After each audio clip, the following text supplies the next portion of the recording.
bienvenidos a este webinar llamado Signos de Alarma en el Relato y el Juego Infantil. Mi nombre es Verónica Cagianese, soy licenciada en Psicología por la Universidad de la República de Uruguay, soy máster en Psicología Clínica y en Psicobiología por la Universidad de Santiago de Compostela y también inicié mis estudios de doctorado en la misma universidad. En ese marco tuve la oportunidad de asistir a un hospital en Madrid, donde tuve contacto con adolescentes y niños, donde trabajamos mucho estos temas. Y bueno, un poco la idea junto con Jack es presentarles un webinar que sea introductorio al seminario justamente que tiene el nombre Signos de Alarma en el Relato y el Juego Infantil. En primer lugar, vamos a hablar sobre a quién está dirigido este seminario.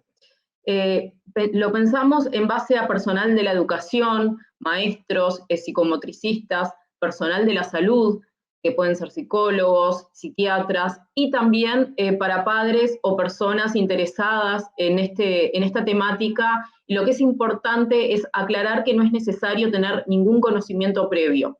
Es un curso muy accesible, más allá de que está abordado desde un punto de vista psicológico y con una impronta psicoanalítica, que es un poco lo que tiene que ver con mi formación. Es bastante accesible y tiene un lenguaje muy entendible, más allá de que la persona tenga formación previa o no. Vamos a dividir este seminario en 3 unidades y un anexo. En primer lugar, en la unidad 1, vamos a ver generalidades relacionadas con el desarrollo infantil.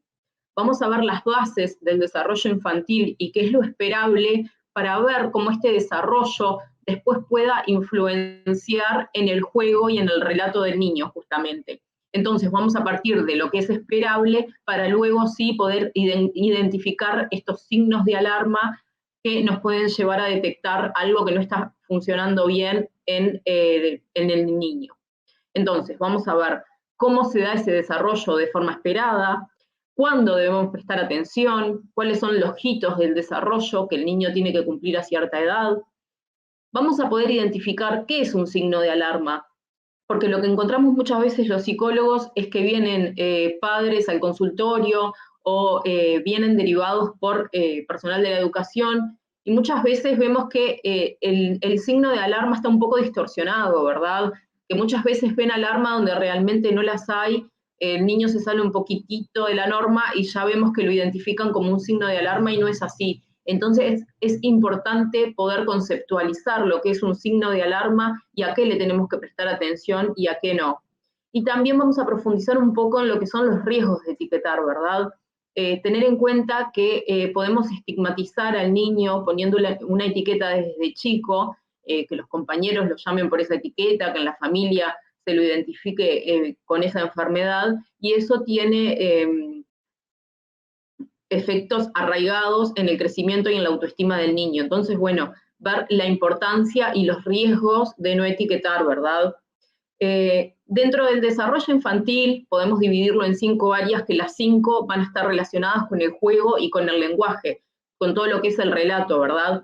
En primer lugar, el crecimiento físico, luego tenemos todo lo que se relaciona con el desarrollo cognitivo, que es la capacidad del niño de poder desarrollarse intelectualmente, también lo que tiene que ver con el desarrollo afectivo social, que va a ir más allá del relacionamiento con los amigos, de poder cumplir reglas y desempeñarse en sociedad de manera adecuada.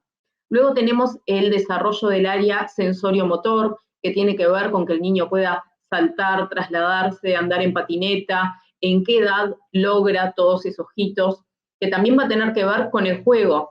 Vamos a verlo más adelante, pero el desarrollo sensorio-motor es muy importante en todo lo que es el juego. Y también tenemos la parte del desarrollo del lenguaje, que tiene que ver con la comunicación del niño, y esta sí va a ser una de las unidades fuertes en las que vamos a profundizar dentro del seminario. Entonces, dentro de esta unidad 1, que es la unidad introductoria al seminario, vamos a ver lo que es el concepto de la simbolización. ¿Qué significa la simbolización?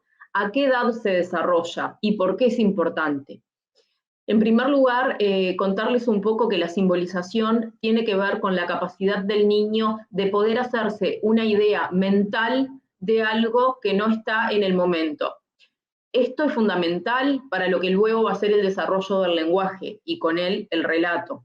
Entonces, la simbolización tiene que ver, si yo les digo, vamos a jugar a las madres, todos nos podemos hacer una idea de qué se trata ese juego, una idea mental de lo que se trata ese juego. Y este es un proceso que se da en el niño y que se da mediante el juego, que luego lo va a poder trasladar y es fundamental para que llegue al lenguaje y al relato en sí. Pero para que vean un poco que está todo encadenado a lo que es el proceso de simbolización. El proceso de simbolización es el cómo sí. Luego vamos a pasar a la parte de lo que es la comunicación. Como les contaba antes, mediante el proceso de simbolización, el niño logra acceder a lo que es la comunicación. En primer lugar, la primera piedra que se planta para que el niño pueda comunicarse es cuando el niño detecta que con su llanto o su risa logra algo. Por ejemplo, cuando llora, nota que su mamá viene a atenderlo. Entonces ahí es cuando se da cuenta que está comunicando algo. Él tiene una reacción y provoca una reacción en los demás. Ese es el inicio de la comunicación en las personas. Y también es importante ver cómo la comunicación va de lo corporal a lo oral, ¿verdad? El niño primero se mueve, hace gestos y luego logra materializar todo eso que siente mediante la oralidad, logrando así una comunicación efectiva. Esto obviamente es todo un proceso que se va dando a través de los años, del desarrollo, y que tiene como intermediario el concepto que vimos anteriormente de la simbolización. Luego, en la unidad número 2, vamos a ver lo que es el relato infantil en sí. ¿Cómo se desarrolla el relato infantil? Cómo el niño logra acceder al lenguaje y desde los primeros balbuceos después logra formar frases con 2 palabras hasta llegar a completar frases y tener un lenguaje comprensivo. Y es el momento en el que le podemos preguntar algo al niño y el niño puede respondernos, ¿verdad? Después de eso, también vamos a tener el tema del relato en el tiempo, que el niño puede identificar lo que ha pasado ya, de lo que va a pasar en el futuro. Este es otro aspecto del relato infantil que va a ser muy importante, ¿verdad? Otra de las cosas que vamos a ver dentro del relato infantil es la mentira. A muchos padres les preocupa, y a muchos docentes también, el tema de la mentira en el relato infantil. Entonces, vamos a analizar y vamos a ver que en realidad la mentira es algo normal y esperable para el desarrollo cognitivo del niño. El niño ensaya con la mentira. Ahora, ¿cómo aprende a mentir? Muchas veces por imitación, la mayoría de las veces diríamos por imitación. ¿Por qué miente el niño? Este es otro de los aspectos importantes que tenemos que analizar. Muchas veces lo hacen para evitar un castigo, por ejemplo, saben que hicieron algo mal, entonces para no ser castigados de alguna forma, lo que hacen es mentir, ¿verdad? Otra de las características de la mentira puede ser que mienta, por ejemplo, hoy en día estamos viviendo en una situación donde los niños están muy exigidos por padres que muchas veces van a los colegios 8 horas y después tienen que hacer deportes, entonces muchas veces mienten que están cansados o que les duele algo con el fin de poder evitar ese estrés y tener un momento de descanso, ¿verdad? Que hoy en día es un poco lo que nos falta, ser un poco más conscientes de que los niños tienen que tener ese descanso y poder aburrirse justamente para poder ser creativos, que es lo que va a ser útil en su vida a largo plazo. Luego, otro de los puntos que vamos a ver tiene que ver con los secretos y la importancia de transmitirle a los niños confianza para que no guarden secretos. El secreto, evitar que tengan secretos es un método de prevención excepcional. Muchas veces nos pasa que, por ejemplo, no sé, una abuela le compra caramelos a su nieto y le dice, no le cuentes nada a mamá porque nos va a rezongar, y desde ahí, sin darnos cuenta, como que le vamos inculcando al niño el secreto. Y justamente están las mentiras y los secretos piadosos, pero también están los secretos que ya se pasan un poco de lo que es lo inocente, ¿verdad? Entonces, bueno, usar la confianza que el niño pueda tener en nosotros como padres o como referentes para que no guarde secretos y que pueda sentirse en total confianza de contarnos lo que le pasa y lo que está viviendo.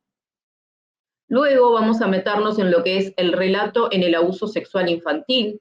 Acá vamos a ver todo el tema de la develación, cómo se da que el niño pueda contar que está siendo víctima de abuso sexual. Este es un tema muy, muy delicado que vamos a ver. Acá en la justicia en Uruguay, por ejemplo, podemos ver que el dibujo de los niños muchas veces habla también y nos muestra indicios del abuso sexual infantil, pero la justicia en Uruguay toma como prueba fehaciente el relato del niño. Entonces, bueno, quizás podamos usar el dibujo como medio para que empiece a desarrollar la idea de contarnos lo que le está pasando y luego poder ponerlo en palabras. Esto obviamente es todo un proceso que lo vamos a estar viendo en el seminario. Luego en la unidad 3 ya nos vamos a adentrar en lo que es el juego infantil. Acá vamos a ver el desarrollo y las generalidades del juego, cómo empieza el niño jugando en primera instancia con su propio cuerpo. El primer juego del niño es el que se da con su mamá, con el está, no está. Y acá ya nos vamos a meter un poco más en lo que son los términos psicoanalíticos y cómo desde el psicoanálisis se explica que en realidad lo que el niño intenta jugando es evitar la angustia. La madre con el está, no está, le está enseñando al niño de alguna forma que por más que no la vea, ella sigue estando ahí. Entonces, bueno, un poco la idea del juego en un inicio es evitar el displacer y evitar la angustia de que la mamá no está. Ahí el niño empieza a ver al juego como un medio de comunicación y un medio donde encuentra placer, como algo placentero. Entonces vamos a ver en qué edades, a qué juegan los niños a ciertas edades y cómo se va desarrollando el juego y hasta llegar al juego reglado. También Piaget habla de las diferentes fases del juego hasta llegar justamente al juego reglado, que es la posibilidad de poder jugar con otros y cumplir reglas para justamente adaptarnos al juego en conjunto. Luego ya nos vamos a introducir en lo que es la entrevista de juego. Y acá sí les voy a contar un poco cómo es que trabajamos los psicólogos y cómo abordamos el tema de la entrevista con los niños. La entrevista con los niños, por lo general, es una entrevista de juego. Los psicólogos, en primer lugar, usamos lo que se llama un encuadre, es plantearle al niño un lugar, un espacio, un objetivo de lo que vamos a hacer, una presentación de lo que vamos a hacer en ese momento que vamos a estar con él. Entonces, lo que es muy importante es dejarle en claro al niño que ese espacio va a ser exclusivamente para él. Vamos a trabajar la confidencialidad, le vamos a decir que lo que va a pasar en el consultorio va a quedar entre él y el psicólogo. Y también vamos a utilizar una caja de juegos donde vamos a tener diferentes materiales y el niño, dependiendo de su edad o de lo que nos quiera transmitir, va a abrir esa caja y mostrarnos su conflicto a través de ese juego. Entonces es una forma de adentrarnos en el mundo interno del niño, una forma de conocerlo y saber lo que le pasa desde un punto de vista placentero para el niño, ¿verdad? Él, mediante el juego nos va a contar su conflicto y lo que le está pasando y desde ese punto de vista vamos a poderlo trabajar.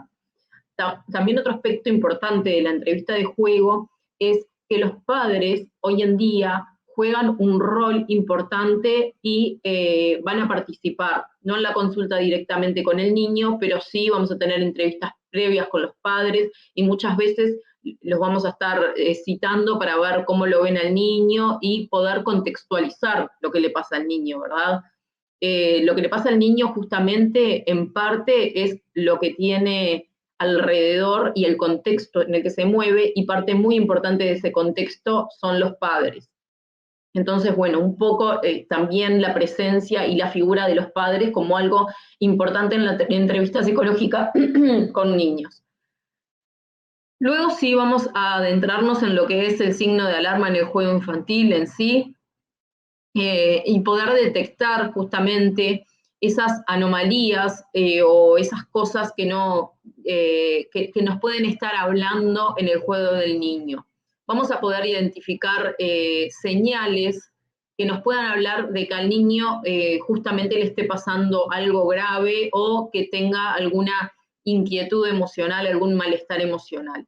Entonces, mediante estos signos de alarma vamos a poder identificar si el niño necesita un abordaje psicológico o un tratamiento de algún tipo. Algo que nos llama mucho la atención y que preocupa mucho a todas las personas que atienden al niño es el tema del juego agresivo.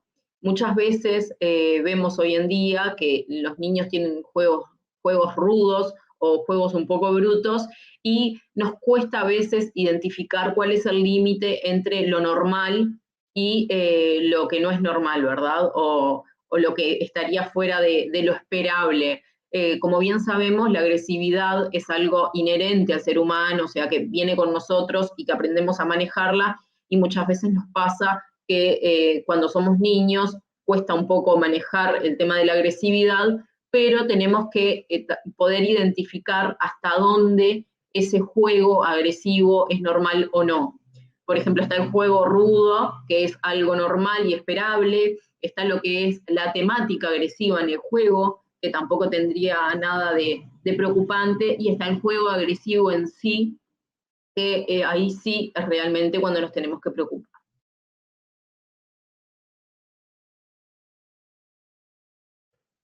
En último lugar, vamos a ver el psicoanálisis de los cuentos de hadas desde el punto de vista de Bruno Bettelheim, que es un autor austríaco, que él lo que hizo fue todo un análisis psicológico de lo que son los cuentos infantiles.